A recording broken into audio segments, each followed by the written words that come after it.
de l'histoire d'une pandémie déroutante. Donc, effectivement, avec la COVID-19, on part de surprise à surprise, on apprend tous les jours, ce qui est vrai aujourd'hui ne l'est pas demain. Tous les jours, il y a des publications, tous les jours, il y a des informations scientifiques. Et depuis le début de l'histoire, fin décembre, début janvier 2020, on est tout le temps en train de chercher la vérité, de chercher le chemin avec cette infection. Il faut dire qu'au début de l'histoire, personne n'a suspecté la COVID-19, personne n'a suspecté l'arrivée d'une nouvelle souche virale. Il y avait quelques cas d'infection respiratoire grave en Chine. Il y avait quelques décès par SDRA. Toutes les explorations microbiologiques étaient négatives. Et c'est parce qu'on a fait le lien entre ces cas et un marché d'animaux dans la ville de Wuhan que les médecins, que les chercheurs ont pensé à une piste virale.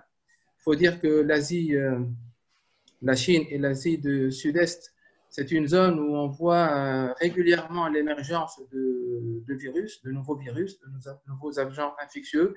Et donc, c'est à l'occasion de cette liaison avec le marché d'animaux qu'ils ont pensé que peut-être ces cas seraient liés à un nouveau agent infectieux, un nouvel agent infectieux. Et ce qui a conduit à la découverte du SARS-CoV-2. Donc, c'est un nouveau coronavirus. Donc, les coronavirus sont connus, mais c'est un autre type d'agent infectieux de coronavirus. Alors, la maladie liée à l'infection par le SARS-CoV-2 s'appelle la COVID-19 pour Coronavirus Diseases 19. C'est une pandémie, vous le savez très bien, ça touche quasiment tous les pays du globe. C'est un problème majeur de santé publique et plus de 50 millions de personnes contaminées, plus de 1 million de décès. Donc, il y a de quoi être un problème de santé publique. Alors, sur cette diapositive, on voit le 7 janvier, c'était la date de la découverte de cet agent infectieux, du SARS-CoV-2. Et fin janvier, il y avait presque 1000 cas en Chine, mais déjà, et là, ça donne une idée sur la vitesse de propagation de ce virus. Il y avait déjà des cas en Thaïlande, il y avait quelques cas en Corée, il y avait le premier cas au Japon le 16 janvier. Donc, c'était quand même un agent infectieux qui se propage d'une vitesse très importante. Comme je l'ai dit, les coronavirus sont déjà connus. Le SARS-CoV-2, donc c'est le nouveau agent infectieux. On connaît déjà le SARS-CoV-1, le SARS-CoV 2003, qui était responsable d'une pandémie, d'une épidémie, mais qui n'était pas très, très importante. Ça a touché quelques pays asiatiques et la Chine. Et c'était effectivement une infection respiratoire grave. Alors, on avait l'espoir que ça se déroule comme en 2002-2003 et on avait de l'appréhension. Alors, l'appréhension parce que le taux de létalité, de décès de la première épidémie SARS-CoV de 2002-2003 était quand même de 15%. Alors ça, c'était l'appréhension par rapport au taux de létalité. L'espoir, c'était que cette épidémie s'estompe d'elle-même, s'arrête d'elle-même, comme l'était celle de 2003. Quand on regarde pour le SARS-CoV-1, ça a débuté au mois de novembre 2002 et la transmission s'est arrêtée en juillet 2003. Donc, ça s'est arrêté en 2003. Alors, pour cette épidémie, bon, heureusement qu'on n'est pas au même taux de létalité, mais l'histoire est tout à fait différente puisque là, on est, comme je l'ai dit, à plus de 50 millions de cas. Alors, ces agents infectieux, ces coronavirus, on les connaît très bien et on connaît et on sait que le principal réservoir de ces virus, c'est un réservoir animal et que les coronavirus se transmettent de l'animal à l'homme en franchissant ce qu'on appelle la barrière d'espèce. Normalement, les agents infectieux qui touchent les animaux, théoriquement, ne donnent pas d'infection chez l'homme. Mais à l'occasion d'une recombinaison génétique entre un virus d'origine animale et un virus d'origine humaine, ce virus va acquérir la capacité, la compétence d'infecter les cellules humaines. Et à partir de là, donc, on parle d'un franchissement de barrières d'espèces. Donc, le réservoir initial des coronavirus, c'est la chauve-souris, et le pangolin, c'est l'hôte intermédiaire. Et donc, c'est celui qui était en contact avec l'homme et qui a transmis ce nouveau virus recombiné capable d'infecter les cellules humaines. Donc, à partir de là, l'homme s'infecte et va débuter une transmission interhumaine. Alors, la transmission interhumaine, elle dépend du degré d'adaptabilité du virus à l'homme. Si le virus s'adapte bien, il va se transmettre d'une façon beaucoup plus importante. Et heureusement, dans ce cas, le taux de létalité ne sera pas élevé. Et ce taux de transmission définit ce qu'on appelle le R0, c'est l'index de transmission du virus. Là, et par rapport à d'autres maladies infectieuses que vous connaissez très bien, vous voyez pour la rougeole ou la coqueluche, ce R0 est très élevé. Donc, ce sont des pathologies beaucoup plus contagieuses que le coronavirus 2019. Le coronavirus 2019, les premières estimations, c'était un R0 entre 1,4 et 3,8. Et de plus en plus, on tend vers un R0 de 2 à 3, en moyenne de 2,2. Alors certes, ce n'est pas la pathologie infectieuse la plus transmissible ou la plus contagieuse. Mais comme le virus ne rencontre pas de système immunitaire déjà averti, donc c'est un désert immunologique, la majorité, la quasi-totalité des gens n'ont pas été auparavant infectés par le coronavirus, donc il semble, en tout cas pour nous, que cette transmission est très élevée. Donc, le R0 n'est pas très élevé parce qu'on n'est pas suffisamment infecté que la maladie se propage d'une façon très importante.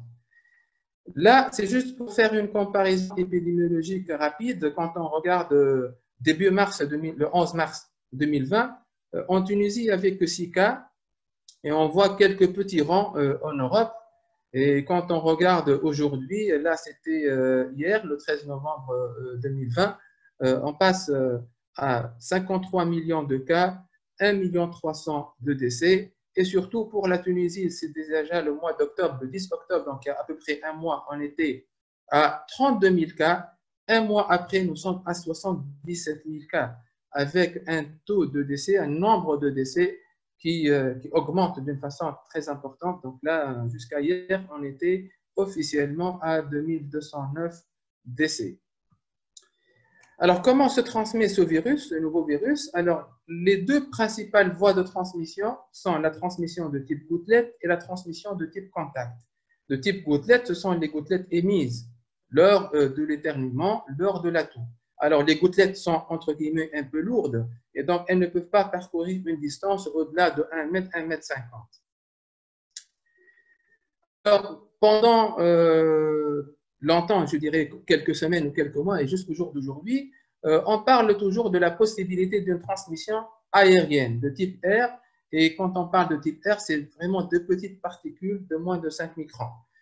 Il faut dire que la principale voie de transmission, c'est gouttelettes, mais parfois, ça peut être une transmission aérienne, surtout quand on est devant des procédures d'aérosolisation. C'est le cas des malades qui sont ventilés mécaniquement, surtout, ou quand il y a des aérosols.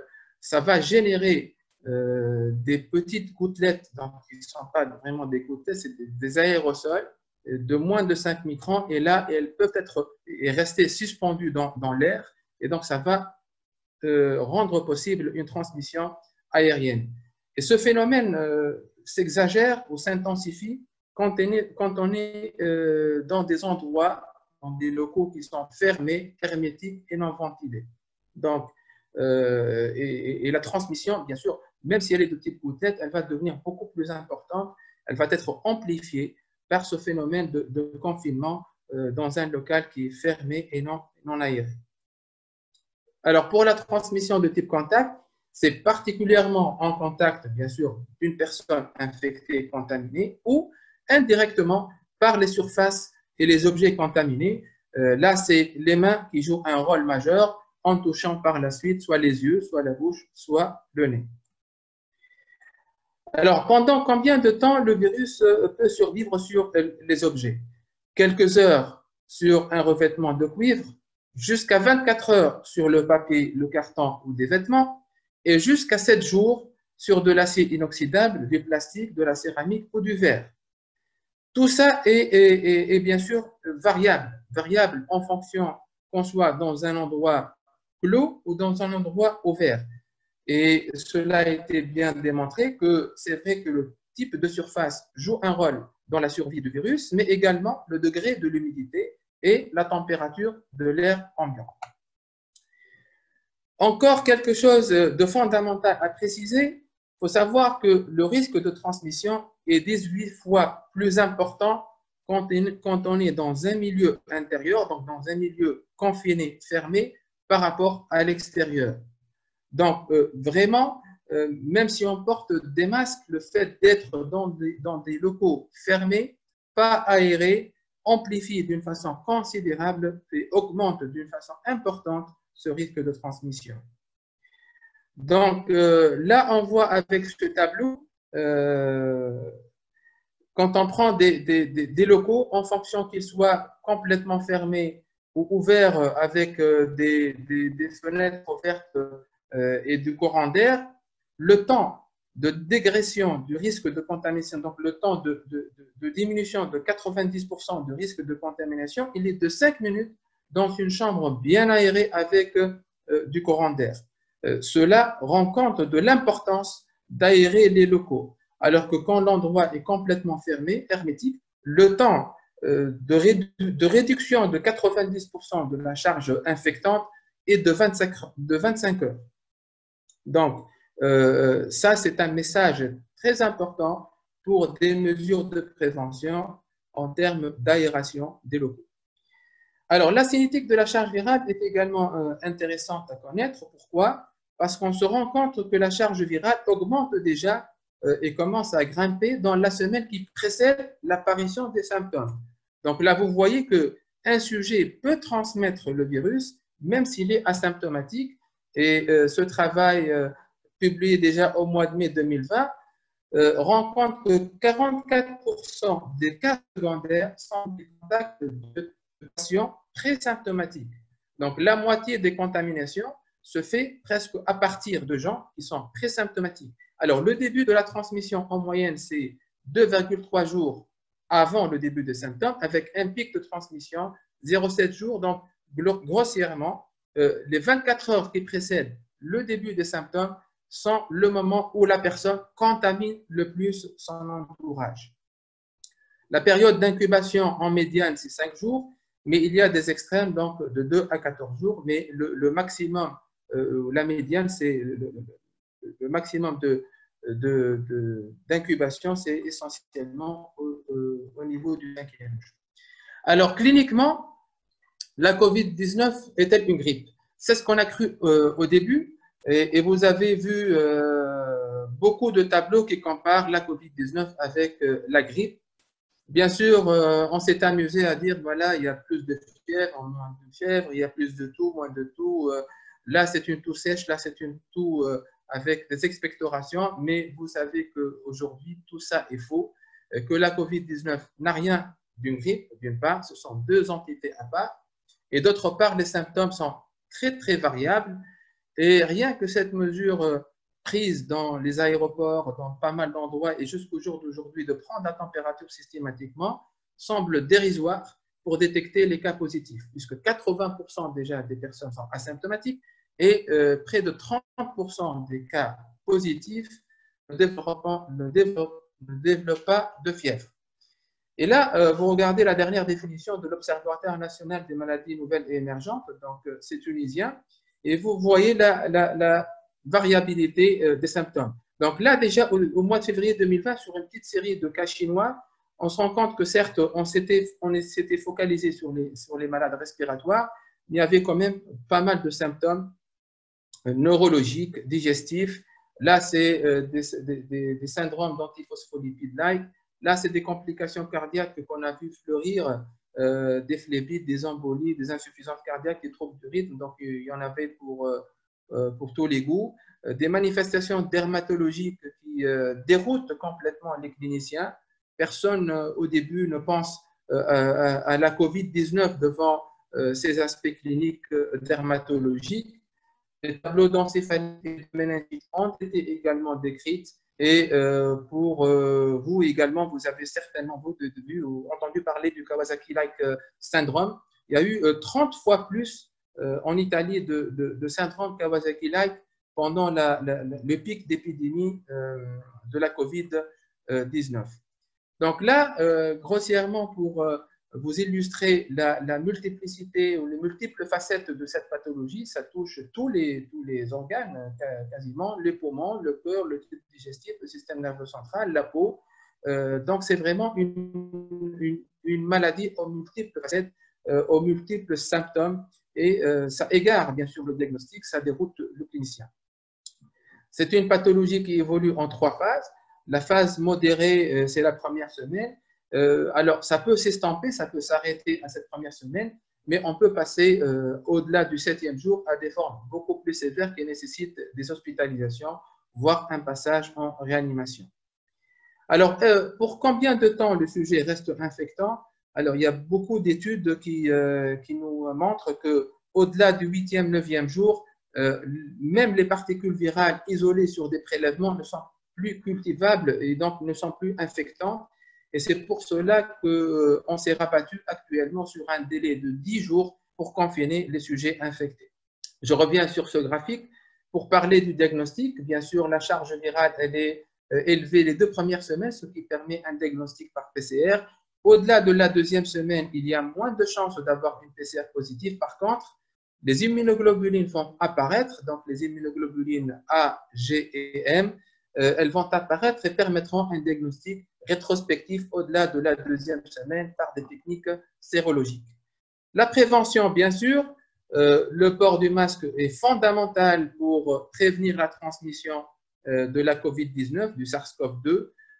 Donc, il faut qu'il soit porté par tout le monde, parce qu'en le portant par tout le monde, que ce soit patients, qu'ils soient des médecins ou simples citoyens, c'est le seul moyen de réduire le risque de transmission. Alors, masque chirurgical pour la majorité des personnes, qu'ils soient malades, soignants ou simples citoyens, et FFP2 pour les gestes à risque. Alors, les gestes à risque, c'est les gestes qui génèrent de l'aérosol. C'est les gens qui vont être intubés, c'est les gens qui vont être en réanimation avec des endroits qui sont fermés et très chargés en virus.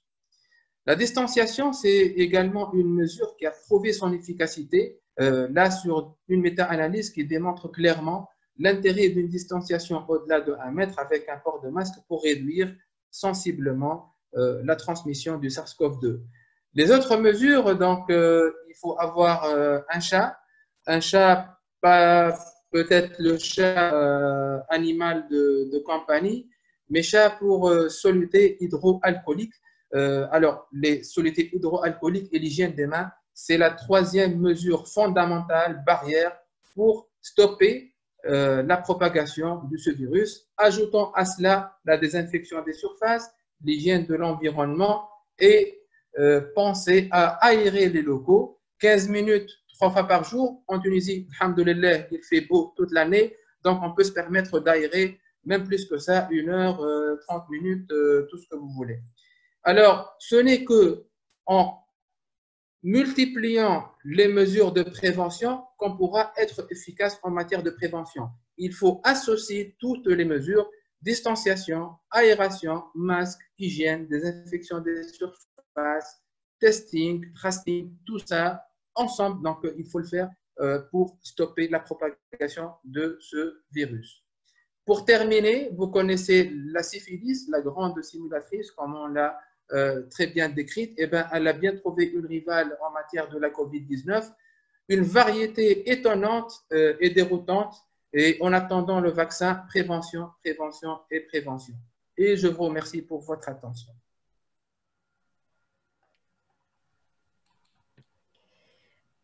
Merci beaucoup, Siadne. Merci beaucoup, Dr Toumi, pour votre exposé. Je reprends la parole et je suis vraiment désolée pour ces petits problèmes de connexion à Internet. direct. Mais que faire lors d'une pandémie mondiale comme celle-là? Donc là, je vais vous parler, j'ai le plaisir de vous parler un tout petit peu du nouveau-né et du Covid. Donc, j'ai choisi exprès de mettre le nouveau-né au premier plan. Pour moi, le nouveau-né, ça représente la vie, ça représente l'espoir, ça représente un début. Et Dieu sait combien on a besoin d'espoir, de vie lors de cette pandémie. C'est une pandémie où on connaît pas mal de trucs et on ignore pas mal de trucs aussi. Et donc, c'est une science qui est en cours d'évolution et les données scientifiques n'arrêtent pas de progresser et de jour en jour, on découvre des choses et de jour en jour, on change d'un protocole pour aller vers un autre et parfois, on est en contradiction totale. C'est pour ça que, à mon avis, il faut vraiment avoir de la patience, avoir une curiosité scientifique débordante parce que c'est un domaine où on est en train de vivre une expérience extraordinaire. On n'aura pas, et j'espère, l'occasion de vivre encore une pandémie. Ça nous permet de faire travailler nos cellules grises, de faire travailler aussi notre collaboration et de faire travailler notre esprit scientifique pour aller creuser et pour chercher les nouveautés et la bonne information. Donc, beaucoup de questions trottent dans nos têtes en ce qui concerne le nouveau-né. Vous avez vu tout à l'heure avec Dr Toumi qui nous a présenté le nombre de malades atteints de par le monde. On parle de millions. Mais qu'en est-il du nouveau-né? J'espère que, et je pense qu'il n'y a pas vraiment autant, alhamdulillah, il y a beaucoup, beaucoup moins. Et on va creuser un tout petit peu dans les données de la littérature mondiale pour vous donner une petite idée en ce qui concerne le nombre de bébés, le nombre de nouveau-nés plutôt, atteints ou suspects d'infection à coronavirus. On va vous parler de quelques chiffres et en creusant un peu dans la littérature mondiale, j'ai choisi pour vous les grandes séries plutôt que les case reports. Je commence par une étude qui a été réalisée et elle est de type une revue systématique de la littérature où on a parler de 7780 patients pédiatriques atteints de Covid-19. Il y avait plus que 319 articles inclus jusqu'à mai 2020 et 26 pays ont été représentés dans les États-Unis et la Chine. Ça a comporté bien sûr une population très polymorphe, pédiatrique et néonatale, allant de prématurés de 26 semaines à des enfants, je ne sais pas si on peut les considérer toujours comme enfants, et des jeunes de 20 ans. Et dans la majorité des cas, et heureusement, c'était des formes bénignes peu sévères. Sur les 7780 enfants atteints par les Covid, 76% étaient exposés aux membres de leur famille. Et heureusement que parmi ces 7000 et quelques, il y avait uniquement 25 nouveau-nés rapportés atteints de Covid. Une autre étude qui est parue sur le Pan American Journal of Public Health, et c'est aussi une revue systématique en ce qui concerne le Covid chez le nouveau-né. C'est une revue systématique qui a intégré les données, notamment de tous les articles parus en Chine, en Australie, l'Espagne et l'Iran. Et ça a comporté 222 nouveau-nés de mères Covid positives avec 13 nouveau-nés atteints. Ça a comporté également des nouveau-nés hospitalisés pour infection avec ou sans une pneumonie, mais malheureusement, ils n'ont pas donné le chiffre exact par tranche d'âge. Mais ça comportait quand même des nouveau-nés. Et dans cette large série, les tableaux cliniques également étaient peu sévères. Dans une autre étude sur le Perinatal COVID Registry, c'est-à-dire c'est le registre national du Covid aux États-Unis, où on trouve le travail également de l'Association américaine de pédiatrie, et qui a comporté les données jusqu'à septembre 2020, il y avait plus que 3000 cas rapportés de mères Covid positives et uniquement 2% des nouveau-nés étaient positifs et ceci entre 24 et 96 heures de vie. Comment faire pour avoir le plus de renseignements possible? Comme vous avez vu, les cas, c'est des cas vraiment sporadiques par rapport à l'ampleur de l'atteinte mondiale. Et c'est pour ça qu'on s'est rendu compte que finalement, pour avoir le plus de renseignements possible, il faut avoir des registres. Il y a ceux qui font des registres nationaux, il y a d'autres qui tiennent encore des registres internationaux, comme celui qui est lancé par en Europe, et c'est ce qu'on appelle l'épicentre, et dont les données sont publiées sur le European Journal of Pediatrics. Et la question que nous sommes posée à plusieurs reprises, à quand le registre national en Tunisie? Est-ce qu'il est très bien? Et je pense que c'est le moment aussi de lancer une étude multicentrique concentrée sur le nouveau-né. On en a parlé à plusieurs reprises au sein de notre association et je vous invite tous à nous rejoindre et je pense que très bientôt notre comité scientifique va lancer sur internet une fiche ou à laquelle on peut répondre facilement et regrouper toutes les données. Et je pense qu'un travail sera fait, Inch'Allah, en collaboration avec notre ministère de la Santé pour tenir un registre national. Et je pense que c'est le moment de pouvoir participer à ce genre de travail. C'était la première question à laquelle j'ai essayé d'apporter une petite réponse. La deuxième question qui revient assez fréquemment pour le nouveau-né et avec ses particularités, c'est comment on peut contaminer un nouveau-né? Quels sont les modes de contamination? Tout à l'heure, Dr Toumi nous a parlé des modes de contamination habituels chez l'adulte, mais le nouveau-né, il présente bien sûr d'autres particularités. Pour le nouveau-né, on parle particulièrement, bien que c'est peu fréquent, comme on va le voir tout à l'heure, de la transmission verticale de la mère vers son fœtus. Et cette transmission verticale, elle peut avoir lieu in utero, c'est ce qu'on appelle les infections congénitales, ou également en intrapartum. Mais aussi, le nouveau-né il peut être contaminé en postnatal, comme tout le reste de la population, à travers l'environnement, notamment par sa mère, les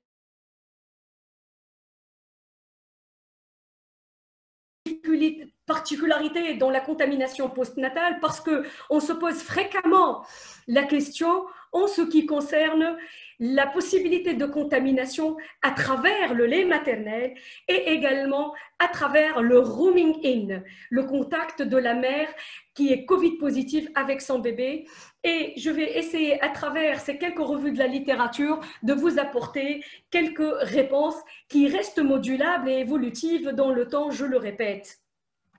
Alors, pour cette transmission verticale, je voudrais tout d'abord vous rappeler la classification de Shah en ce qui concerne l'infection congénitale. Et il distingue entre infection congénitale lors d'une mort fœtale ou lors d'un avortement.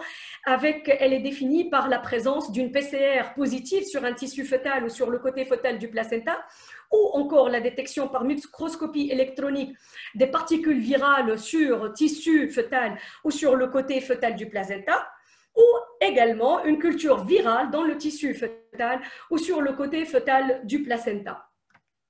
L'infection congénitale est peu probable si les tests sont positifs uniquement du côté maternel du placenta. L'infection congénitale du nouveau-né est diagnostiquée si le virus est détecté par PCR sur sang du cordon ou sur sang néonatal durant les 12 premières heures de vie ou sur le liquide amniotique collecté avant la rupture des membranes. Donc, c'était juste un petit rappel des différentes définitions qui sont utilisées dans la plupart des méta-analyses. Donc, en ce qui concerne la transmission verticale, et jusqu'à début novembre 2020, il y avait quelques cas qui étaient bien documentés avec une transmission verticale. Et là, je parle de 2 cas en particulier qui ont été publiés. Et je vous rappelle qu'au niveau du registre national américain, il y avait un pourcentage de 2% des infections maternelles au Covid. Sur une revue systématique, 906 mères Covid positives l'ARN viral de Covid-19 a été isolé dans 2,9% des prélèvements nasopharyngés pratiqués chez leur nouveau-né immédiatement après la naissance ou dans les premières 48 heures de vie. Une autre étude multicentrique, cette fois-ci c'est en Turquie, qui est parue en juillet 2020 et qui a regroupé 125 femmes enceintes Covid positives. La proportion des nouveau-nés atteints au sein de cette population était de l'ordre de 3,3%. En ce qui concerne une autre étude également, et ça c'est le rapport du CDC aux États-Unis, on rapporte une proportion de 2,6% parmi les 610 nouveau-nés de mères Covid positives, et les nouveau-nés atteints étaient particulièrement ceux des mamans qui étaient positives au moment de l'accouchement. Il y a une autre étude publiée en Grande-Bretagne et sur une cohorte nationale. C'est le suivi de 427 femmes enceintes qui étaient Covid positives et dont 243 ont accouché. 5% étaient positives au Covid et dont la moitié dans les premières heures de vie, les premières 12 heures de vie. Et les IgM sur sang du cordon étaient retrouvés chez 3 nouveau-nés uniquement, mais avec une PCR négative. Cette transmission verticale suppose aussi qu'il y a eu un passage à travers le placenta. Et sur les études jusque-là publiées de plusieurs placentas, il n'y a pas eu de signes d'infection placentaire, mais il y a eu quelques cas, en l'occurrence 2, où on avait isolé le virus dans les placentas. L'explication physiopathologique, et elle est assez rassurante en ce qui concerne le placenta, c'est que le passage du virus dans les cellules dépend a priori du récepteur à l'angiotensin converting enzyme 2 et de la sérine protéase TMPRSS-Z qui sont exprimés à minima sur le placenta. Ce qui expliquerait éventuellement peu d'infection du placenta et de ce fait peu de transmission fœtale. On l'espère vraiment bien. Donc, c'était en ce qui concerne la transmission verticale. Là, on va parler d'autre chose. Et la question qui a suscité beaucoup d'intérêt et qui a fait parler d'elle dans nos services, parmi les pédiatres, les questions des mères inquiètes pour allaiter ou non leur bébé lorsqu'elles étaient Covid positives, c'est la question suivante: est-ce qu'on risque une transmission virale par le lait maternel? Je me contente tout simplement de vous donner les résultats et les recommandations de l'OMS. Et sur sur le dernier up-to-date du 12 octobre 2020, en ce qui concerne l'allaitement maternel et les soins prodigués aux nouveau-nés dans le contexte du Covid-19,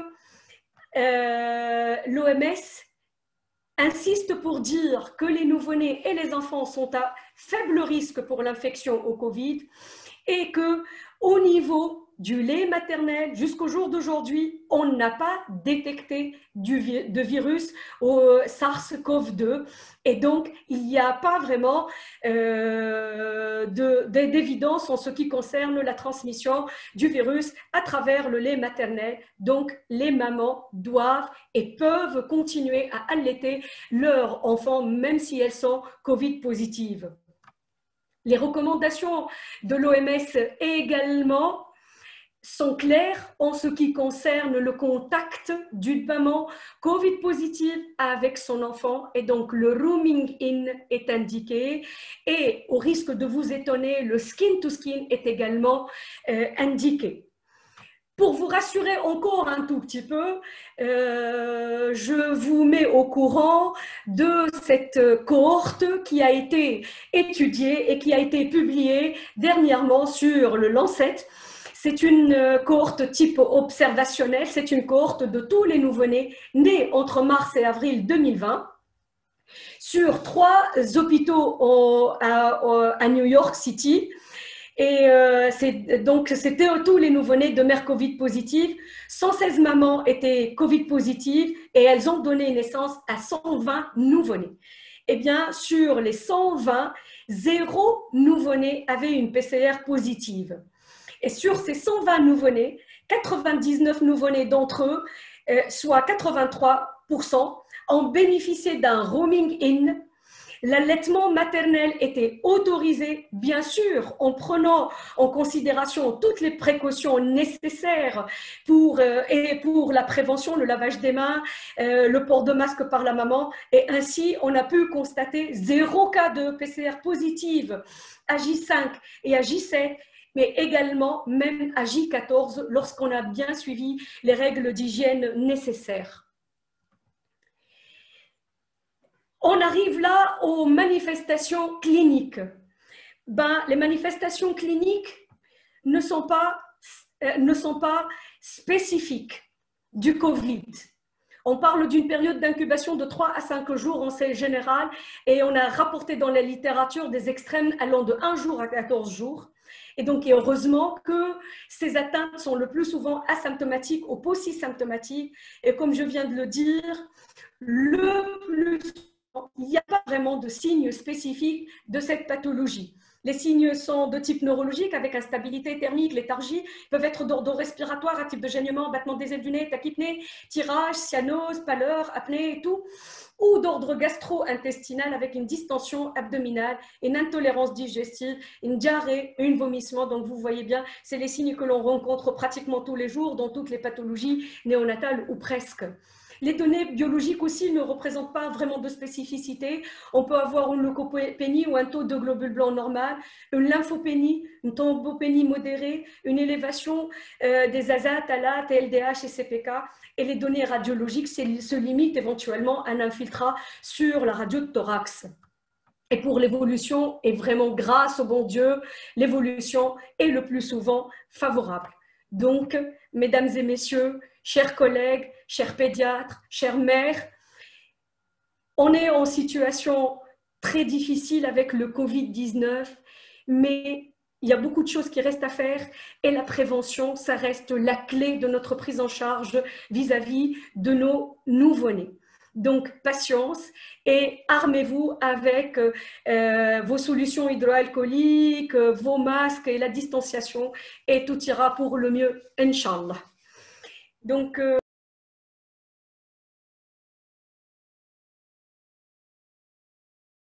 cette association dans le futur.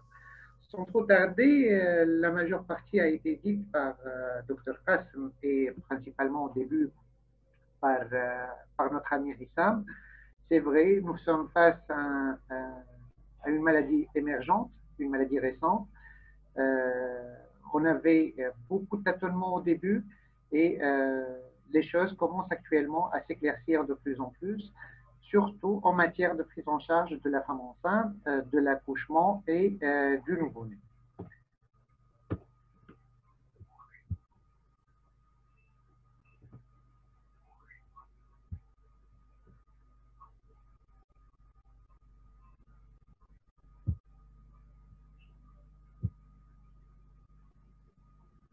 Est-ce que vous m'écoutez? Je ne sais pas, là j'ai un petit souci.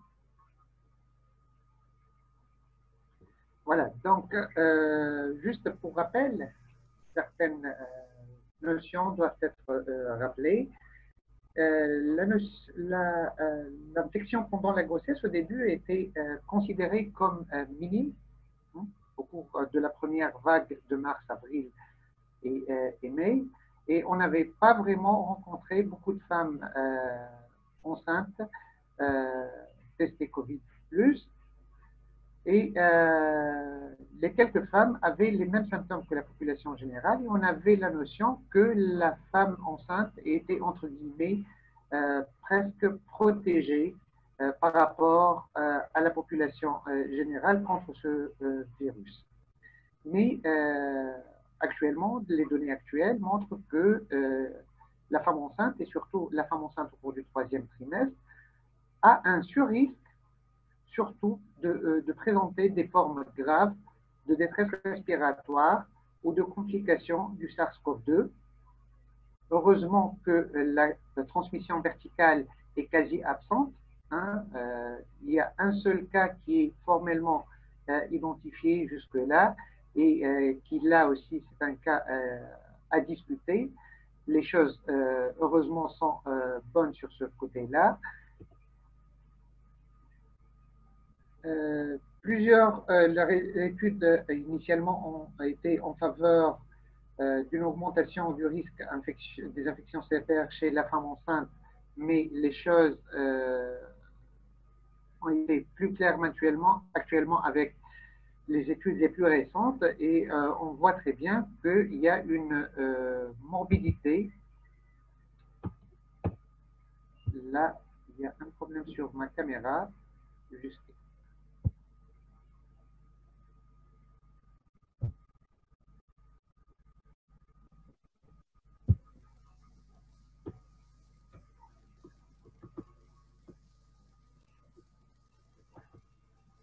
Donc, comme j'ai dit tout à l'heure, les premières études étaient en faveur d'une augmentation du risque infectieux au cours de la grossesse, mais les formes graves étaient considérées comme très peu fréquentes chez la femme enceinte. Les études les plus récentes, qui ont été publiées récemment, ont montré qu'il y a une augmentation aussi bien de la morbidité maternelle que néonatale, ne serait-ce que pour le nouveau-né par la prématurité induite dans certains cas d'infection au SARS-CoV-2 sévère. Et parmi ces études, il y a deux études qui ont été publiées, l'une aux États-Unis principalement, qui a englobé 8207 femmes enceintes et qui a conclu qu'il y a un taux plus élevé d'hospitalisation en soins intensifs des femmes enceintes au 3e trimestre et qu'il y a un recours plus fréquent à la ventilation mécanique. Ceci dit, la mortalité reste inchangée comparativement aux femmes non enceintes infectées par le CoV-2. Pour les Anglais, là aussi, ils ont trouvé un taux de mortalité chez la femme enceinte un peu plus élevé que la moyenne générale, un peu plus que les femmes affectées par le Covid qui ne sont pas enceintes, et qui culmine à 6,2 pour 100 000 femmes enceintes. Et c'est surtout chez les femmes enceintes qui sont obèses, qui sont hypertendues ou qui ont un âge à la conception qui dépasse les 35 ans. La maladie aussi sévère peut avoir des répercussions défavorables au cours de l'évolution de la grossesse et de l'accouchement. Et c'est selon les constatations épidémiologiques chez les Anglais qui ont constaté beaucoup plus de formes graves chez les femmes infectées que surtout que les femmes non infectées. Et c'est notamment les complications type HTA-like ou prééclampsie-like et des complications thromboemboliques et aussi les détresses respiratoires. Je ne vais pas revenir sur les définitions. Une femme infectée, c'est une femme qui fait un test PCR positif. Et les femmes probables, c'est des femmes enceintes qui ont été en contact direct ou bien prolongé avec une personne atteinte ou qui a une forte suspicion, que ce soit clinique ou sérographique, de cette infection au SARS-CoV-2. Et c'est ce groupe de femmes-là qu'on va voir comment les gérer au moment de l'accouchement et du travail. Les notions aussi à rappeler, c'est que l'accouchement d'une femme infectée est une situation à risque de transmission élevé. Et là, il faut insister sur la protection du personnel soignant, c'est-à-dire les accoucheurs et le personnel de la salle de travail ou du bloc opératoire, les locaux de la prise en charge des femmes Covid positives, des femmes enceintes Covid positives, doivent être des locaux à pression négative ou bien régulièrement aérés, et ce, en commençant des urgences jusqu'aux locaux du postpartum. Il faut toujours insister sur la formation du personnel, notamment en ce qui concerne l'habillage, le déshabillage, les prélèvements aussi bien pour la mère que le nouveau-né et les éventuels gestes, que ce soit obstétricaux ou de prélèvement. La patiente doit obligatoirement avoir des moyens barrières, notamment sa bavette et les solutions hydroalcooliques. L'usage des équipements de protection individuelle pour l'équipe soignante en obstétrique au moment de l'accouchement, que ce soit par césarienne ou par voie basse, doit être renforcé. C'est un risque considéré comme élevé, donc il faut avoir les équipements adéquats. Et sans oublier l'usage fréquent au moment de la prise en charge de ces patients des solutions hydroalcooliques et la désinfection des lépreux. Et on va revenir sur ça tout à l'heure. L'objectif de la prise en charge médico-obstétricale des femmes, que ce soit en travail ou bien au troisième trimestre et infectées d'une façon sévère par le Covid, les objectifs sont assez clairs. Le premier, c'est une évaluation rapide et précise aussi bien sur l'état obstétrical, c'est-à-dire l'état de la maman et le bien-être du fœtus, et d'un autre côté, il faut évaluer la gravité de la maladie, principalement sur le plan respiratoire. Le deuxième objectif, c'est de suivre le déroulement du travail et d'accomplir l'accouchement tout en garantissant une préservation de l'état de la patiente et de son nouveau-né et en évitant la contamination aussi bien du nouveau-né d'une part, mais aussi la contamination de l'équipe soignante. Donc, je vais revenir sur quelques notions logistiques. Dès l'arrivée d'une patiente au troisième trimestre qui soit en travail, soit suspecte d'être infectée par le SARS-CoV-2, le triage sera fait à l'échelle des urgences et immédiatement la patiente doit être acheminée dans un circuit complètement isolé de l'autre circuit des femmes non infectées. La patiente sera habillée avec l'usage des chats, comme a dit tout à l'heure Adnan, c'est les solutions hydroalcooliques. La patiente sera isolée dans une zone appelée tampon.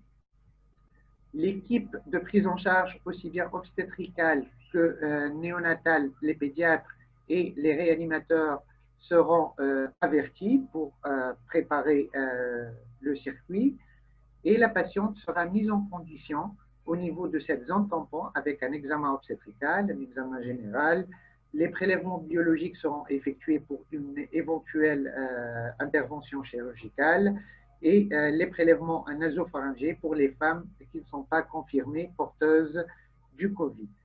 Juste après, la patiente sera gardée dans le même espace en isolement et elle sera monitorée, aussi bien elle que son enfant, et la voie de l'accouchement sera décidée par l'équipe de prise en charge et par la suite, la patiente sera acheminée dans le reste du circuit Covid, que ce soit vers la salle d'accouchement ou le bloc opératoire Covid, et les locaux ainsi que les équipements qui ont été utilisés seront immédiatement désinfectés pour que le circuit soit réutilisable pour une éventuelle patiente ultérieure. En ce qui concerne la voie d'accouchement, au début de l'épidémie, c'est-à-dire en mars-avril, on était très rapidement interventionniste par peur, par un excès de peur, et les césariennes étaient presque quasi systématiques pour toute patiente au troisième trimestre infectée au Covid, et on prenait presque pas en considération l'état du nouveau-né ou de sa maturité pulmonaire, et on pensait que nous sommes face à un diable qu'il faut éviter à coup sûr pour préserver au maximum la vie des patientes. Et fort heureusement que nous n'avons pas eu énormément de cas au cours de la première vague. Il y avait quelques cas qui n'étaient pas graves et on n'était pas obligé à causer une prématurité induite à un large nombre de patientes au troisième trimestre. Actuellement, après analyse plus précise des données et ce qui a été publié principalement en Chine, aux États-Unis, en Italie, en Espagne, les études ont été d'un grand apport concernant les indications de la césarienne. Et là, actuellement, on a pu rejoindre les indications classiques des césariennes, mis à part les quelques patientes qui sont dans un état très grave d'infection par le Covid et qui nécessitent une évacuation de la grossesse principalement pour un sauvetage maternel à cause de l'infection par le Covid. Dans tous les cas, le matériel et les équipements dédiés à la salle d'accouchement ou bien au bloc opératoire doivent être des équipements et un matériel dédié 100% à cet effet-là. Et il ne faut pas qu'il y ait un croisement d'usage entre les patientes non-Covid et les patientes Covid. Tout le matériel doit être nettoyé avec des solutions virucides à la fin de chaque acte. Et le personnel qui prendra en charge la patiente doit être limité au minimum nécessaire. Et c'est un personnel qui sera aussi totalement dédié aux patients Covid et ne sera pas chargé de toucher aux autres patients non Covid. La réanimation néonatale aussi doit être préparée dans la salle d'accouchement elle-même et après l'accouchement, comme ça a été dit, je reviendrai sur ça tout à l'heure, le premier contact peau à peau entre la mère et le nouveau-né, qui était au début évité, est actuellement permis dans certaines conditions qu'on verra en fin de cette exposé. La maturation pulmonaire aussi, au début, on avait une crainte de recourir aux corticoïdes. Actuellement, il n'en est rien et on a pu aussi traiter des patients qui étaient hospitalisés pour menace d'accouchement et qui étaient infectés par le Covid et qui ont pu bénéficier d'une maturation pulmonaire par la dexaméthasone et les choses sont actuellement plus claires. Il n'y a pas de risque à utiliser la maturation pulmonaire par des corticoïdes chez les femmes qui ne sont pas à terme. Si la patiente est acceptée dans le circuit accouchement par voie basse, il ne faut pas oublier que la contamination est certainement actuellement considérée par les voies aériennes, par les gouttelettes au niveau de la salive et des sécrétions nasopharyngées, mais aussi, il ne faut pas oublier que les matières fécales contiennent un nombre assez important de virus et pour le nouveau-né, si l'accouchement se déroulera par voie basse, il faut veiller à le protéger du contact avec les matières fécales et l'usage des antiseptiques et des solutions virucides doit être d'usage pour éviter cette contamination au moment de l'accouchement lors du passage par la filière génitale féminine. Certaines notions sont aussi à considérer. Le box d'accouchement doit être assez vaste, hein, un minimum de 9 mètres carrés et le minimum de personnel accoucheur. Un accoucheur avec un aide sont suffisants pour la prise en charge de la patiente. La patiente doit être, comme on a dit, porteuse d'une casaque stérile avec une bavette. Idéalement, un caisson transparent en plexiglas peut être posé sur la tête de la patiente ou bien une séparation par un film transparent entre l'équipe qui fait l'accouchement et le visage de la patiente pour éviter la contamination au moment des cris ou au moment des efforts de pousser par la patiente. L'accouchement se déroulera comme tout accouchement normal avec un monitorage du rythme cardiaque létal, des constantes maternelles et surtout de la fréquence respiratoire et de la saturation de la patiente. L'anesthésie loco-régionale aussi n'est pas contre-indiquée. Il est possible de réaliser une péridurale chez les patients Covid. Par contre, c'est une indication qui est considérée comme très favorable et ça améliore l'état de la patiente. Les équipements à utiliser, là, l'accouchement par voie basse est considéré comme une situation à risque et les équipements doivent être utilisés en considérant que c'est une situation à très grand risque de contamination. Donc, l'équipe soignante doit obligatoirement être bien vêtue avec des combinaisons, des surblouses, les lunettes, ou bien une visière et les masques FFP2 parce qu'il y a un risque assez important d'aérosolisation, surtout si la patiente a été mise sous oxygène avec une lunette ou un masque facial et auquel cas il faut insister sur la séparation par un film transparent ou l'usage des caissons en plexiglas.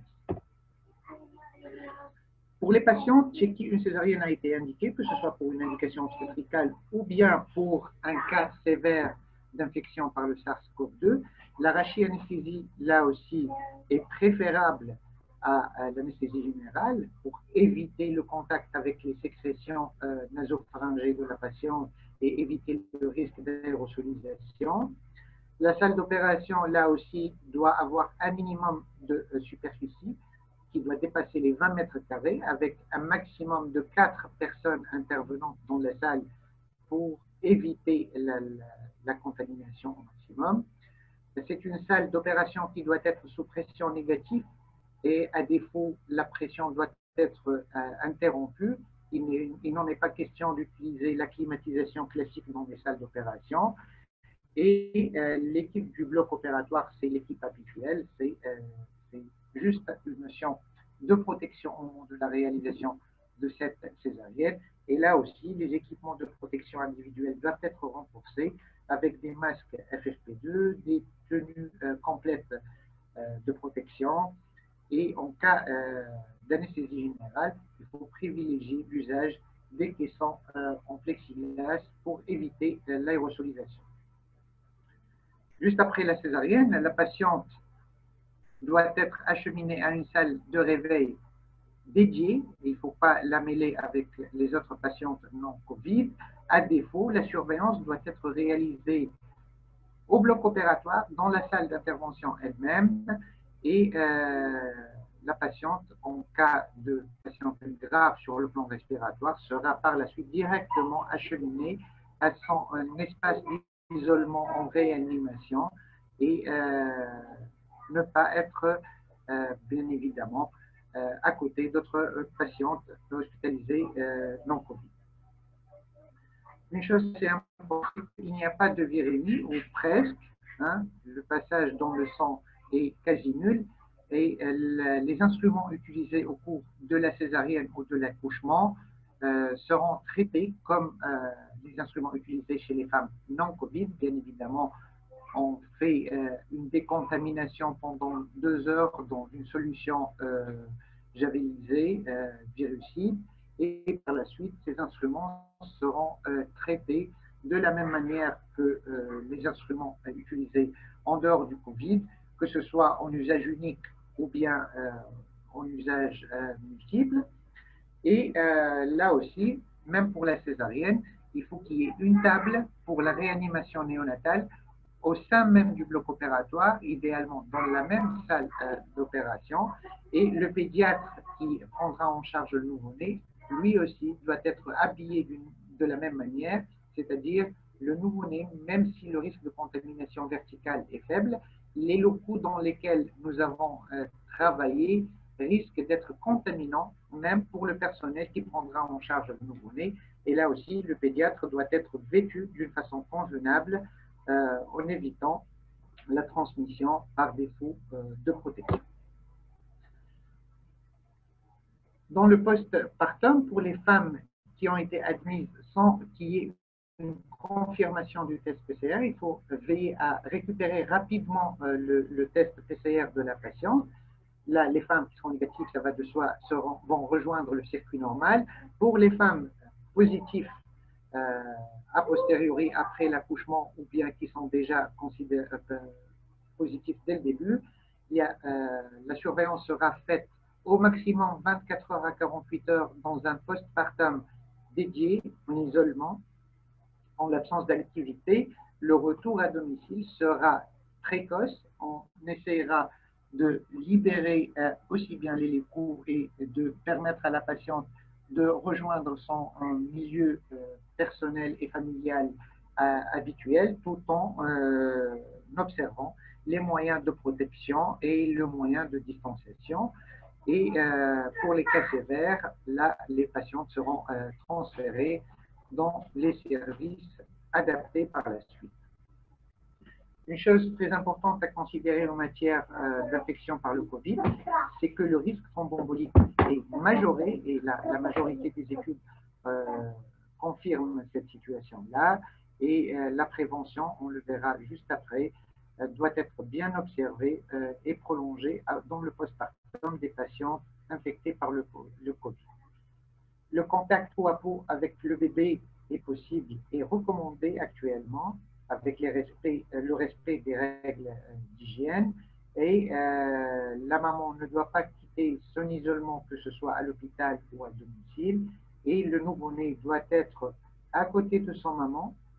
Bien évidemment, elle doit porter son masque et elle doit observer les moyens de désinfection recommandés.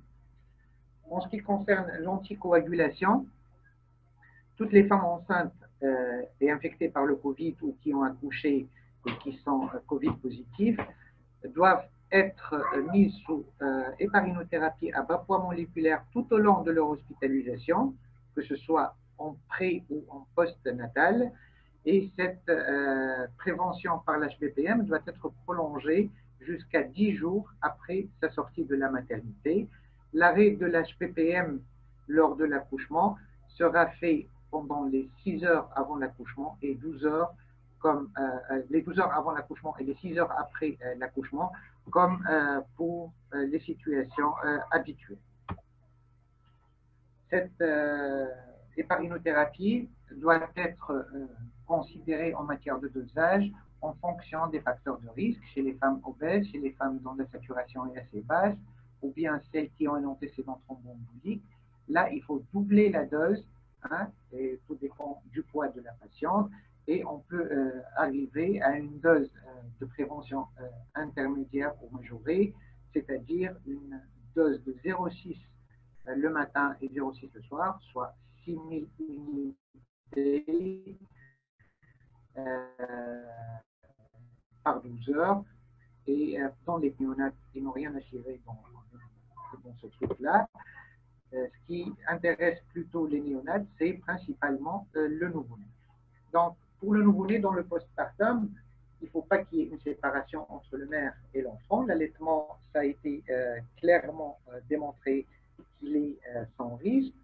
Et avec ça, nous sommes actuellement en train d'entamer une étude avec l'Institut Pasteur et nous allons convoquer toutes les patientes qui ont accouché pour prélever le lait maternel et rechercher une éventuelle présence du SARS-CoV-2 au niveau du lait maternel. Je sais que c'est un truc qui a été fait un peu partout dans le monde et l'Institut Pasteur nous ont sollicité pour contacter ces patientes-là et pour mener une étude pareille sous nos cieux. Peut-être ça pourrait conclure à autre chose. Pour la mère dans le postpartum, le port de masque est obligatoire avec les mesures d'hygiène, notamment les solutions hydroalcooliques. Le nouveau-né ne doit pas porter de masque, c'est même un risque majoré pour le nouveau-né, c'est à éviter. La PCR systématique doit être réalisée chez les nouveau-nés dont la maman est testée positive pour l'infection SARS-CoV-2. Le délai de cette PCR, là, c'est un sujet qui n'est pas encore débattu. Il y a ceux qui préconisent le prélèvement dès la naissance et il y a ceux qui sont jusqu'au 4e ou 5e jour pour prélever le nouveau-né afin d'avoir une certitude d'une atteinte néonatale. Pour les nouveau-nés qui sont confiés à leur maman, que ce soit à l'hôpital ou à domicile, il faut insister auprès de la maman qu'au moment des repas, au moment du sommeil, il faut que le berceau du bébé soit distant de la maman d'au moins 2 mètres pour éviter les projections des particules au cas où le masque se déplace au cours du sommeil de la maman ou bien au moment des repas. Je ne vais pas revenir sur les cas des nouveau-nés. En fait, un nouveau-né sans comorbidité qui est né à terme chez une patiente Covid positive ou bien les nouveau-nés qui sont porteurs d'une pathologie congénitale qui ne nécessite pas d'hospitalisation seront confiés à leur maman avec les mesures qu'on a citées tout à l'heure. Pour les nouveau-nés qui vont nécessiter une réanimation ou une hospitalisation en soins intensifs, soit à cause de la prématurité, soit à cause d'autres pathologies néonatales chez ces nouveau-nés-là. L'hospitalisation sera faite en chambre individuelle, idéalement, avec les mêmes précautions qui ont été observées pour la maman. Et ces chambres doivent être en pression négative ou bien aérées. Et il ne faut pas oublier que ces nouveau-nés-là, même si le taux de contamination est faible au cours de la grossesse et même aussi au moment de l'accouchement, si les règles de prévention ont été bien observées, c'est un nouveau-né qui peut être considéré comme en période d'incubation éventuelle. Et là aussi, il faut veiller à protéger le personnel qui va prendre en charge ce nouveau-né et aussi éviter de le mettre à côté d'autres nouveau-nés de mères non Covid. Quand est-ce qu'on permettra la sortie de la maternité? Comme j'ai dit, il vaut mieux permettre à la patiente de rejoindre son milieu familial le plus tôt possible en l'absence de symptomatologie ou de gravité de l'infection par le Covid. Et cette patiente sera confinée chez elle 7 jours après la sortie. Durant cet isolement, les recommandations de distanciation au moment des repas et la nuit sont considérées et l'allaitement maternel sera préservé et le contact avec la maman, si elle porte ses moyens de protection, sont à encourager. Docteur Youssef. Là, oui.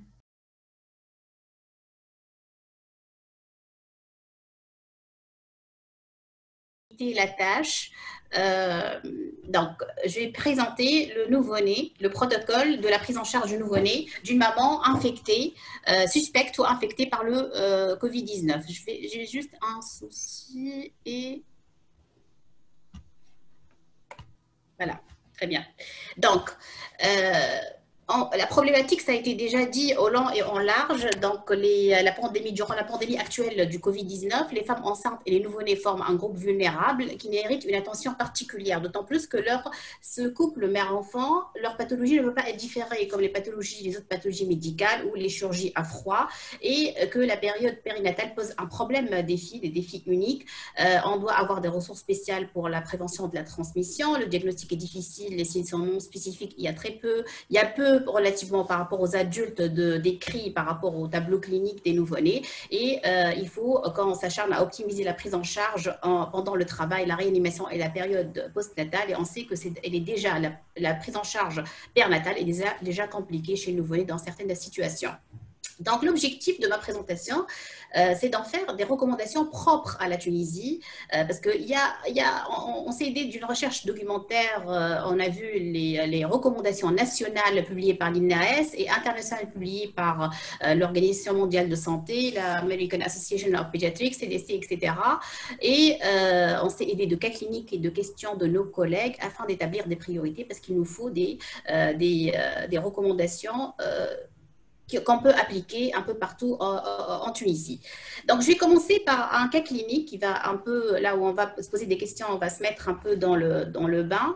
Donc, c'est un cas clinique qu'on a vécu. C'est une maman âgée de 32 ans, infirmière depuis 10 ans, donc elle a l'expérience. Une deuxième part, donc elle a l'expérience ici de nouveau-né. Elle consulte à 37 semaines d'améliorée pour fièvre et tout. On fait la PCR SARS-CoV-2, il est positif. Donc, les questions qu'on se pose, hospitalisé ou pas, comme l'a dit professeur Youssef, ou pas, ça, il a répondu, la voie d'accouchement, comment s'habiller pour accueillir un nouveau-né, comment le réanimer, est-ce qu'on va autoriser le pot à pot, comment l'isoler, faut-il faire le test ou pas, s'il faut le faire, c'est où, quand, comment on va le faire, qui va le faire, est-ce qu'on va autoriser l'allaitement ou pas, quand autoriser la sortie à domicile, qui s'en occupera et est-ce qu'on va le vacciner alors qu'il est infecté ou alors qu'il est suspect d'infection ou on va attendre un tout petit peu.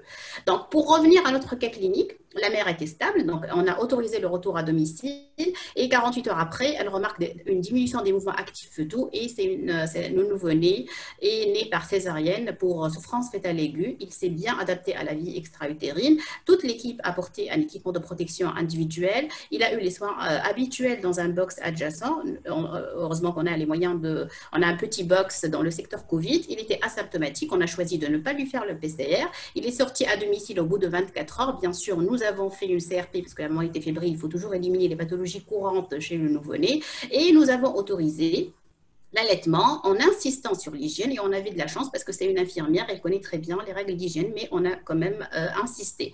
La maman n'a pas voulu au début le mettre dans sa chambre, elle avait un peur qu'elle le contamine, et c'est la grand-mère paternelle qui avait une PCR négative qui a assuré la prise en charge. Et pourtant, à J8 de vie, le papa le ramène, il était fébrile, il était en polypnée et il avait une PCR positive. Maintenant, on se pose cette question, pourquoi ?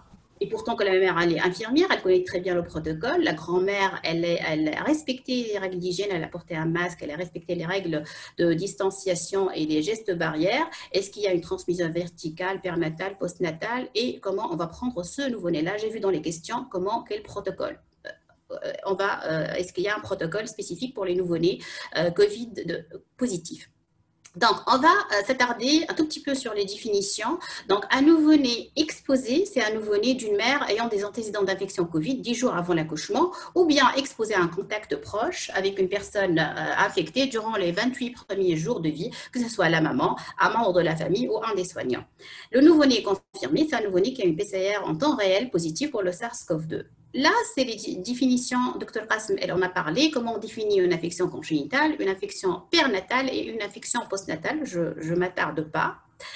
Et durant la communication de Dr Qassem, on a bien compris que l'infection chez le nouveau-né, elle est rare. La majorité, même s'ils sont infectés, ils ont une PCR positive, ils sont asymptomatiques ou un tableau clinique peu sévère, heureusement.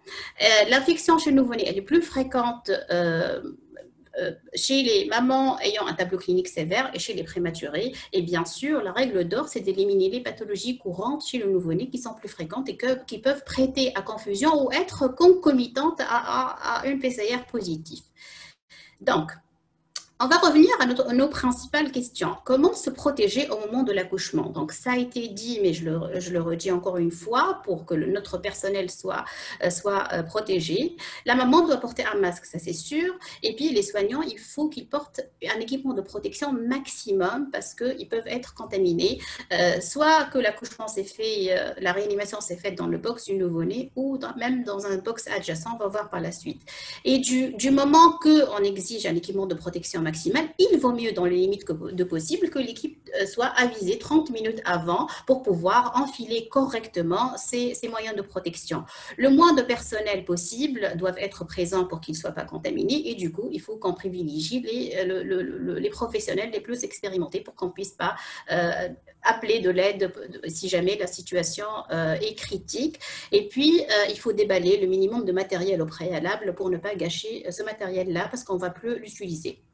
Donc, je reviens sur le matériel. Donc, Charlotte Sarr le connaît maintenant, après un an de pandémie dans le monde. Donc, Charlotte, lunettes plus ou moins visière, de préférence avec une visière, un masque FFP2, des gants, une combinaison et puis la surblouse. Et là, je vous montre le protocole de publié sur la page de l'INAS qui montre bien comment s'habiller parce qu'il faut respecter les règles d'habillage et des habillages pour éviter qu'on soit infecté.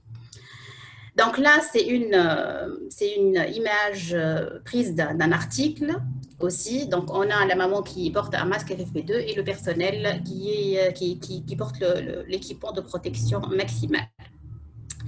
La question qui vient juste après, maintenant qu'on est préparé, qu'on a enfilé notre équipement de protection maximale, où se feront les soins du nouveau-né? Est-ce qu'on va les faire dans le box de la maman, de l'accouchement, ou dans un box adjacent?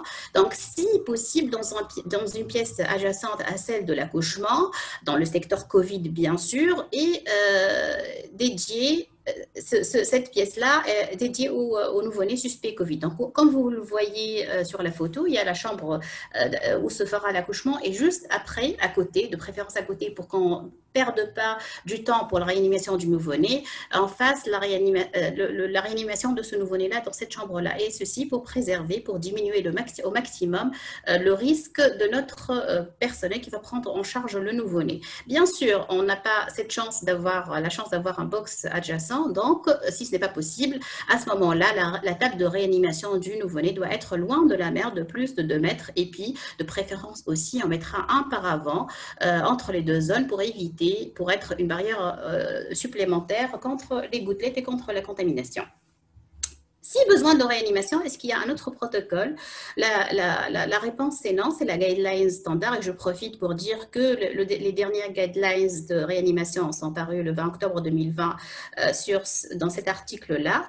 Donc, pas d'aspiration systématique s'il est vigoureux, sauf si liquide amniotique ou besoin de réanimation. Les mêmes indications de l'intubation, bien sûr, il faut qu'on se protège, comme on peut avec les moyens de bord. Si on a le caisson de plexiglas, tant mieux, mais on sait qu'on ne l'a pas, mais donc on se protège au maximum, on fait l'intubation. Quand l'indication se pose, bien sûr, on évitera l'administration de médicaments intratrachéales, d'adrénaline intratrachéale. Déjà que ce n'est pas recommandé dans les recommandations depuis 2015, mais des fois, pour gagner du temps, on peut être amené à le mettre en endotrachéal en attendant la pose du cathétério, mais maintenant, quand c'est un nouveau-né de mère Covid, il ne faut pas le faire, il faut rapidement mettre un cathéter veno-ombilical. Faut-il retarder le clampage du cordon? Du moment qu'il n'y a pas eu de preuve de transmission verticale et très peu de prélèvements de sang chez le nouveau-né sang positif, c'est vrai que la majorité des organisations disent oui, on peut retarder surtout chez le prématuré. Et comme l'a dit Dr Youssef, mais je pense que ce soit pour le retard du clampage du cordon, que ce soit pour le pot à pot, on n'autorise pas pour le moment, comme l'a dit d'ailleurs, comme c'est paru dans l'INAS, parce que généralement, les mamans, elles viennent à la dernière minute. Elles n'ont pas assez été éduquées pour qu'on puisse insister assez sur les règles, sur les gestes barrières. Dans la salle d'accouchement, elles paniquent un peu et on a eu tous l'expérience de la maman qui enlève sa bavette au moment de l'accouchement parce que c'est pas parce qu'elle a chaud, parce qu'elle panique et tout. Donc pour le moment, je pense que on dit non, mais bon, les protocoles changent en fonction de la littérature. Toilette ou pas en cas d'accouchement, surtout par voie basse. Quelques rares recommandations ont autorisé le bain dans l'objectif d'enlever le virus potentiellement présent sur la surface cutanée. Et c'est American Academy of Pediatrics, la Colombie et la Chine, mais je pense que le risque du bain est plus important que le bénéfice. Et il y a un risque d'hypothermie, risque de projection sur le personnel, et le rôle du vernix dit que peut-être pas de bain pas de bain de recommander. Maintenant, on va évaluer le nouveau-né et on va voir s'il est asymptomatique ou s'il n'est pas, s'il est symptomatique. Et en fonction de ça, bien sûr, on va voir où est-ce qu'on va le garder et pendant combien de temps. Donc, pour les nouveau-nés asymptomatiques ou pour les nouveau-nés qui sont nés après 34 semaines et ayant un poids de naissance supérieur à 2 kg. Donc, ces nouveau-nés-là, du moment que la maman, elle est instable, on va les acheminer dans un secteur Covid de la maternité au niveau des étages jusqu'à la sortie. Ils vont avoir des soins postnataux par un soignant, bien sûr, protégé. De préférence, chaque nouveau-né sera dans une chambre individuelle, mais je sais que ce n'est pas toujours possible et pour ne pas dire c'est pratiquement toujours impossible. Donc, à défaut, on va garder une distance entre les différentes berceaux ou couveuses de 2 mètres. Et bien sûr, on va soutenir le lait maternel exprimé pour les nouveau-nés, si l'état clinique de la maman le permet. S'il n'est pas très instable, si elle a juste de l'oxygène, elle peut exprimer autant qu'elle commence par exprimer le lait après lui avoir expliqué les règles d'hygiène. Maintenant, si l'état du nouveau-né est stable, le couple mère-enfant vont être acheminés via un circuit Covid dans des salles individuelles, là où on a des salles d'eau individuelles. Je sais que les directives, tout le monde sait que les directives initiales les recommandations initiales au début de la pandémie recommandé de séparer temporairement la maman des nouveau-nés parce qu'on ne savait pas si on savait pas grand-chose sur le virus, on ne savait pas si il va être si la maman elle va être contagieuse, très contagieuse ou pas, on ne savait pas si le bébé va présenter une forme sévère ou pas. Mais par contre, maintenant, après un an de recul et un an des mois d'expérience nationale et internationale, on peut se permettre de dire qu'il vaut mieux garder le bébé à côté de sa maman parce que les bénéfices de les garder ensemble sont supérieurs au risque d'infection. Donc, pour le nouveau-né, dans la même chambre individuelle que sa maman, couple mère-enfant par chambre, et puis on recommande que le nouveau-né soit dans une couveuse. Non pas parce qu'il a besoin de la couveuse en tant que pour maintenir sa température, mais pour que ce soit une barrière de plus contre les gouttelettes. Mais ceci est dit, si les couveuses ne sont pas disponibles, on peut le mettre dans un berceau en exigeant une distance entre le lit de la maman et le lit du bébé de plus de 2 mètres. Bien sûr, l'infirmière va s'occuper du bébé, va faire les soins du nouveau-né, puis les soins de sa maman. Elle va être bien sûr habillée de son équipement de protection individuelle. Encore une fois, ceci dépend des capacités locales. L'allaitement maintenant, du moment qu'on n'autorise pas la séparation, l'allaitement aussi. L'allaitement, les bénéfices de l'allaitement sont nettement plus importants que les risques de transmission que qui pourraient passer. Maintenant, on a assez de recul, encore une fois, on peut dire qu'il y a très peu d'études qui ont mis en évidence le virus dans l'allaitement. Donc, on encourage l'allaitement pour ses bénéfices pour le nouveau-né et pour la maman. On explique tout de même le risque de contagiosité si la maman ne fait pas attention et ne respecte pas les conditions d'hygiène. C'est pour ça qu'on va insister 1, 2, 3 fois sur les règles d'hygiène. On va mettre un personnel référent qui va expliquer, il va expliquer à son rôle, c'est d'expliquer ces règles d'hygiène, d'assister l'allaitement et d'expliquer à la maman comment elle va faire au moment de l'allaitement. Et cet allaitement va être maintenu soit directement, soit après expression du lait si l'état de la mère ou du nouveau-né ne le permettra. Donc, pour quelle hygiène ? L'hygiène, c'est l'hygiène des mains, les ongles sont coupés, pas de bijoux, pas de vernis à ongles, ça paraît évident, mais il faut, je pense, insister. La maman doit se laver les mains avec de l'eau et de savon et ce lavage-là doit persister pendant au moins 40 à 60 secondes et avec des solutions solutions hydroalcooliques. Il faut insister sur l'hygiène corporelle, sur l'hygiène vestimentaire avant l'allaitement. Il faut que la maman porte un masque chirurgical pendant l'allaitement, il faut qu'elle change le masque dès qu'il devienne humide, il faut qu'elle le jette juste après, qu'elle le mette pas sur la table à côté ou qu'elle le réutilise. Il ne faut pas qu'elle touche l'avant du masque, il faut qu'elle le retire en arrière, on n'arrête pas de dire ça. Et puis, il faut qu'elle nettoie et désinfecte régulièrement les surfaces et bien sûr qu'elle aère la chambre, comme l'a dit Dr Toumi, 3 fois par jour pour diminuer le risque de contagiosité. Et bien sûr, pas de bisous. Il ne faut pas qu'elle embrasse le nouveau-né. Il faut sensibiliser la maman qu'il y a un risque de contagiosité. Donc là, c'est une vidéo que je trouve intéressante, faite sur le site de l'Organisation mondiale de santé en arabe, qui reproduit un peu ce que je viens de dire. L'autre question, c'est faut-il faire la PCR ? S'il est asymptomatique, là, je présente des recommandations pour la prise en charge du nouveau-né, non pas des recommandations pour la littérature ou pour les recherches ou pour la littérature. Donc, pour être pratique, s'il est asymptomatique, on ne fait pas de PCR. Donc, par contre, il faut qu'on garde dans la tête que tout nouveau-né issu d'une mère positive est positif jusqu'à preuve du contraire. Donc, il faut qu'elle fasse attention. Il faut qu'il ne soit pas contaminé par sa maman et que la maman ne le contamine pas. Il faut que la maman ne le contamine pas et qu'il ne contamine pas le reste de la famille. C'est ce que je voulais dire. Donc, si asymptomatique, pas de PCR. Et s'il est symptomatique, on va voir après dans le chapitre enfant symptomatique, oui, mais quand le faire, comment le faire, par qui, on va voir ça par la suite. La vaccination, c'est une question qui se répète tout le temps. Les gens croient qu'il y a une contre-indication à la vaccination si les nouveau-nés ont une PCR négative. Non, il n'y a pas de contre-indication. Au contraire, il faut la faire avant la sortie sortie de la maternité, parce que avant, avec le confinement, avec cette pandémie, on a remarqué que la maman ne font plus des sérologies. On a des mamans qui accouchent sans sérologie de l'hépatite B, donc c'est très important de faire le vaccin de l'hépatite B.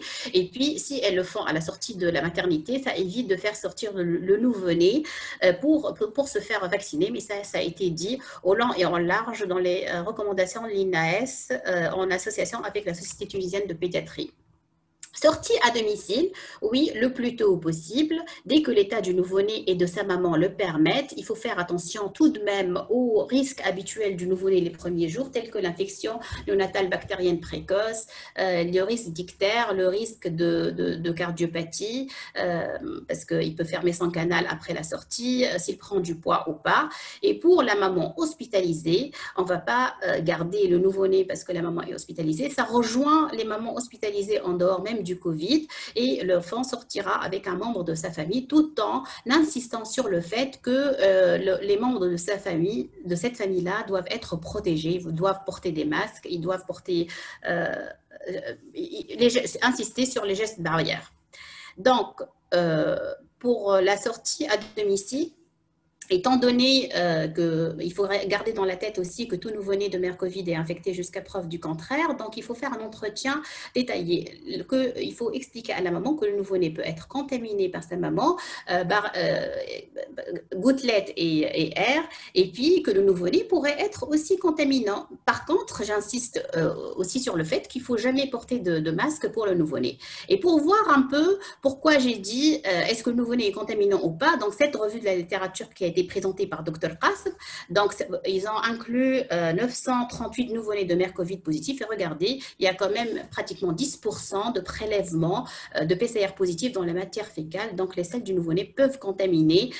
C'est pour ça qu'il faut faire très attention, qu'il faut se protéger contre par rapport à ce nouveau-né-là. Pour la sortie, pour que la maman adhère et fasse bien les soins du nouveau-né, il faut son accord. Il faut l'accompagner parce que la majorité des mamans disent non, j'ai peur que je le contamine, donc je ne le fais pas sortir.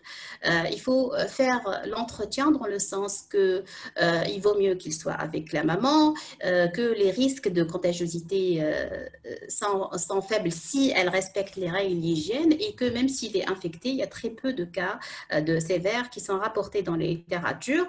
Et si elle n'accepte pas, peut-être au début, confier cette tâche-là à une autre personne de la famille, en attendant qu'elle soit convaincue, et que celui qui va s'en occuper, il doit respecter les gestes barrières.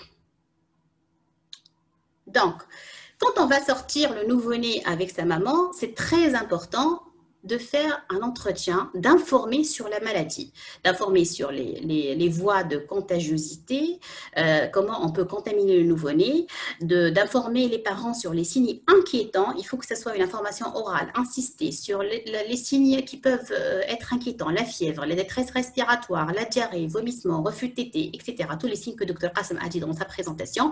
Et que ce soit oral et écrit, on les écrit dans une ordonnance pour que la maman, même si elle n'était pas assez concentrée ou elle était un peu fatiguée le jour de l'entretien, qu'elle ouvre cette ordonnance-là et qu'elle se rappelle de tous ces signes-là pour que ça soit un entretien le plus efficace possible. Il faut rassurer les parents qui sont vraiment affolés qu'on va les accompagner, on va assurer un accompagnement médical et psychologique. Ne vous inquiétez pas, madame, on vous appellera. Dès que vous avez besoin, vous allez savoir où vous orienter. Et ceci impose du coup un suivi ambulatoire fréquent, je dirais même toutes les 24 à 48 heures au début par téléphone pendant les 14 jours. Donc, ceci exige on propose qu'il y ait un numéro sur lequel elle peut joindre un médecin 24/24, et je sais que la majorité des services de néonat ont fait ça, ont créé un numéro de portable qui passe d'un résident à un résident, là où on a une liste de nouveau-nés de mères Covid positifs, et les médecins vont appeler ces parents-là, ils vont s'assurer que le nouveau-né va bien, et dans les autres, là où il n'y a pas un système de garde, peut-être un médecin référent où la maman pourrait joindre pour pouvoir être rassuré et poser ces questions. Il faut que le plan de sortie incluse aussi les voies de réadmission potentielles. Il faut qu'il y ait un plan d'action en cas d'urgence. Quels sont les signes qui nous imposent à appeler le SAMU? Si on a des signes inquiétants, dans quelle urgence s'adresser? Est-ce qu'il faut quand même qu'on l'oriente vers une urgence où il y a un circuit Covid. Il faut marquer sur le carnet de santé que la maman est Covid pour qu'elle emprunte bien le circuit Covid, que le personnel, quand elle va consulter les urgences, soit averti. À domicile, il faut encourager, comme l'a dit professeur Qassem, le roaming il faut que la maman reste avec son bébé parce que, comme on l'a dit, il y a très peu de cas sévères et puis les risques peut-être de mort subite, le risque d'interruption de lien mère-enfant l'emportent sur le risque d'infection sévère. Donc, il faut attirer l'attention des parents sur le bénéfice-risque, mais moi je dirais qu'il faut peut-être leur dire que si vous respectez les règles d'hygiène, tant mieux, mais il faut savoir qu'il y a des rares cas graves, c'est médico-légal, parce que si jamais l'enfant va s'aggraver, ils vont dire « vous ne nous avez pas parlé des cas graves ». Et là, par exemple, dans cet article-là, c'est un case report d'enfant qui s'est aggravé, qui avait une PCR positive, la maman avait une PCR positive, mais on ne sait pas si le tableau clinique c'est dû au Covid ou une comorbidité. Donc, à l'état actuel des connaissances, il faut être prudent, il faut insister sur les règles d'hygiène pour que le nouveau-né n'attrape pas l'infection. Donc, masque, surface, nettoyage des surfaces, aération, lavage des mains et distance entre lit de la mère et du bébé de plus de 2 mètres. Pour les nouveau-nés, d'emblée symptomatiques maintenant, c'est-à-dire qu'ils viennent de naître, ils sont symptomatiques, ou ils ont un âge gestationnel inférieur à 34 semaines ou un poids de naissance inférieur à 2 kg, bien qu'il faut être vigilant vis-à-vis du Covid, mais il faut penser en parallèle aux pathologies courantes les plus fréquentes. Ça, c'est une règle d'or. Le transport va être fait dans une couveuse de transport dédiée aux patients suspects ou confirmés le Covid. Et puis, bien sûr, il faut que cette couveuse soit nettoyée après chaque utilisation. Ou l'hospitalisé, c'est dans l'unité de soins intensifs néonatales, secteur Covid, de préférence chambre individuelle. Dans une couveuse, ça va être une barrière supplémentaire contre les gouttelettes. Et si les locaux ne sont pas disponibles, on ne peut pas se permettre de mettre le nouveau-né dans des chambres individuelles. Il faut que la distance entre les 2 couveuses soit de plus de 2 mètres. Et qu'il faut qu'on réserve 2 zones. Une zone pour les nouveau-nés suspects et une zone pour les nouveau-nés confirmés. Et du moment que les nouveau-nés suspects deviennent confirmés, ils passent là avec les nouveau-nés qui sont confirmés Covid positifs. Et puis les soignants, il faut qu'ils soient protégés, qu'ils mettent l'équipement de protection individuelle. Faire le test ou pas, on a dit tout à l'heure, oui, quand le nouveau-né il est symptomatique, mais quand à J5, s'il est symptomatique, à J5 s'il est symptomatique ou s'il a besoin d'être hospitalisé. C'est-à-dire que si on admet un nouveau-né pour détresse respiratoire, sa maman elle est Covid positive et qu'au bout de 24 heures, il n'est plus symptomatique, c'est a priori, on a éliminé toutes les autres étiologies, a priori une détresse respiratoire transitoire et qu'on peut le mettre sortant, il sort chez lui, il rejoint le protocole de nouveau-né asymptomatique. Ça ne sert à rien de le garder à l'hôpital, de faire la PCR à J5. Et par contre, on fera la PCR à J5 s'il reste symptomatique ou bien s'il devient asymptomatique et on est obligé de prolonger l'hospitalisation. Et ça, c'est le cas des grands prématurés. Par exemple, on admet à 30 semaines d'aménorrhée, il est symptomatique au début, au bout de 48 heures, il n'est plus symptomatique, pareil, c'est une détresse respiratoire transitoire, mais qu'on est obligé de poursuivre la prise en charge pour d'autres pathologies. Pour le faire sortir du secteur Covid, il faut qu'on fasse la PCR à J5. L'autre question, répéter ou pas la PCR pour être sûr à 100% que le nouveau-né n'est pas contaminé. Et ça, je pense, c'est une discussion au cas par cas, en fonction de l'état de la mère, en fonction de l'état du nouveau-né, en fonction de beaucoup d'arguments. Comment le faire? Les études ont montré chez les adultes que les prélèvements profonds sont nettement plus fiables. Donc, on encourage les prélèvements nasopharyngés, mais je sais que ce n'est pas très évident chez le nouveau-né. Donc, par ordre de fiabilité, c'est les nasopharyngés, après nasal, après oropharyngé. Il faut que ça soit fait par une personne qui maîtrise la technique. Déjà, la technique, elle n'est pas évidente chez les enfants, que dire chez le nouveau-né. Donc, Donc là, c'est un article pour comparer, il compare 353 patients adultes, prélèvement nasopharyngé versus oropharyngé, et c'est les nasopharyngés qui l'emportent, mais ça, on commence à bien le savoir. Et donc, il y a pas mal de vidéos qui montrent la technique chez l'enfant, mais il n'y a aucune vidéo qui montre la technique chez le nouveau-né. Donc, on va un peu rapprocher cette technique-là chez le nouveau-né. Donc, au début, on va prendre le kit PCR, on va mesurer la distance nez-lobule de l'oreille et il faut rentrer les 2/3 de cette distance-là, comme vous le voyez sur la photo. Après, il faut bien respecter l'orientation. Il ne faut jamais le rentrer comme ça. Il faut que l'écouvillon doit être parallèle au plancher nasal et parallèle à la cloison nasale, bien sûr doucement. Et comme on a dit, il faut bien respecter la distance à rentrer. Pas de visite des parents. Par contre, il faut faire un accompagnement psychologique parce que la maman s'est séparée de son enfant et puis il faut donner une information complète par téléphone régulièrement. Maintenant, on a vu les nouveau-nés asymptomatiques, on a vu les nouveau-nés symptomatiques depuis la salle de naissance. Maintenant, on va voir les nouveau-nés qui deviennent secondairement symptomatiques, c'est-à-dire qu'ils sont sortis asymptomatiques, ils sont devenus entre-temps, ils sont sortis asymptomatiques, ils sont devenus entre-temps symptomatiques. C'est les mêmes conditions d'hospitalisation, c'est l'unité de soins intensifs, secteur Covid, chambre individuelle dans une couveuse et équipement de protection pour les soignants. Quand faire le test, c'est dès l'admission, dès qu'il est symptomatique, on fait le test, mais qu'il faut répéter le test 48 heures après, si le premier est négatif, surtout s'il a été fait avant J5 de vie et que le contexte clinique est très évocateur. Durée de l'isolement des enfants. On a vu tout à l'heure les enfants asymptomatiques, la durée de l'isolement c'est 14 jours. Les enfants symptomatiques, la durée de l'isolement c'est au moins 10 jours après le début des symptômes cliniques et après disparition des signes cliniques, après disparition de la fièvre, des symptômes respiratoires sauf la toux qui peut rester traînante et les symptômes digestifs et les symptômes systémiques. Bien sûr, cet isolement se fera à l'hôpital s'il a des signes qui nécessitent l'hospitalisation et il va être continué à domicile si jamais l'enfant il est devenu symptomatique. Ça ne veut pas dire qu'il va passer les 10 jours à l'hôpital. Quelle prise en charge? Il n'y a pas de consensus, il n'y a pas de recommandation, ça reste un traitement symptomatique, c'est une discussion entre les collègues pour voir s'il faut donner des vénoglobulines, s'il faut d'autres. Il n'y a pas de recette, il n'y a pas de traitement symptomatique comme chez l'adulte, il faut attendre la littérature. Donc, si je récapitule, nouveau-né de mère suspecte ou confirmée Covid, accouchement dans un secteur Covid, de préférence salle de réanimation néonatale adjacente à celle de la mère, équipement de protection maximale et les guidelines standards de la réanimation.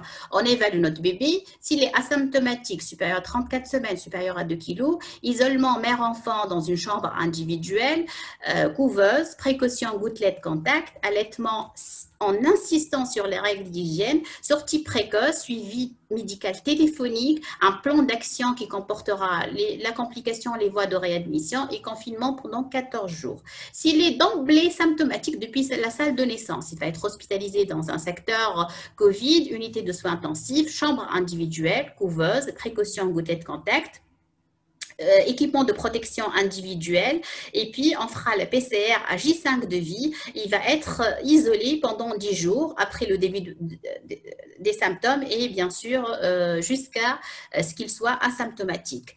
Maintenant, s'il est sorti asymptomatique, il revient parce qu'il est devenu asymptomatique, c'est les mêmes précautions d'admission. Secteur Covid, chambre individuelle, des gestes barrières. Par contre, on va faire la PCR à l'admission, on va la contrôler à 48 heures si besoin, comme on l'a vu tout à l'heure, et il va être isolé pendant 10 jours.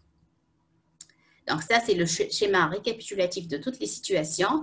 Donc ce protocole est sujet à des modifications en fonction de l'évolution des connaissances, bien entendu. Et je vous invite à poster vos questions, comme l'a dit Dr Qassem, sur le site web qui sera opérationnel d'ici les jours à venir, afin qu'on puisse mettre à jour ce protocole et d'établir des priorités, de prendre en considération les cas particuliers des uns et des autres. Et je vous remercie.